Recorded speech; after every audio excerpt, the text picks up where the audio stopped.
جی بسم اللہ الرحمن الرحیم۔ فرمایا بوڑھی مومنات جنت میں جوان بنا دی جائیں گی۔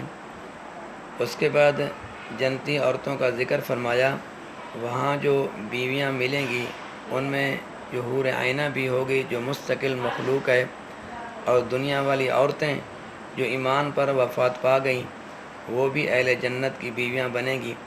یہ دنیا والی عورتیں وہ بھی ہوں گی جو دنیا میں بوڑھی ہو چکی تھی، اور وہ بھی ہوں گی جو شادی شدہ یا بے شادی شدہ یا چھوٹی عمر میں وفات پا گئی تھی۔ یہ سب جنت میں اہل ایمان کی بیویاں ہوں گی۔ رسول اللہ صلی اللہ علیہ وسلم نے ارشاد فرمایا کہ اہل جنت میں سے جو بھی کوئی چھوٹا یا بڑا وفات پا گیا ہوگا، قیامت کے دن سب کو جنت میں 30 سال کی عمر والا بنا دیا جائے گا۔ ان کی عمر کبھی بھی اس سے آگے نہ بڑھے گی۔ لہذا بوڑھی مومن عورتیں جنہوں نے دنیا میں وفات پائی تھی جنت میں داخل ہوں گی تو جوان ہوں گی، 30 سال کی ہوں گی۔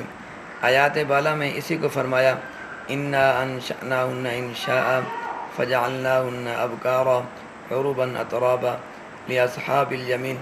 ہم نے ان عورتوں کو خاص طور پر بنایا، یعنی ہم نے ان کو ایسا بنایا کہ وہ کنواریاں ہیں، محبوبہ ہیں، ہم عمر ہیں۔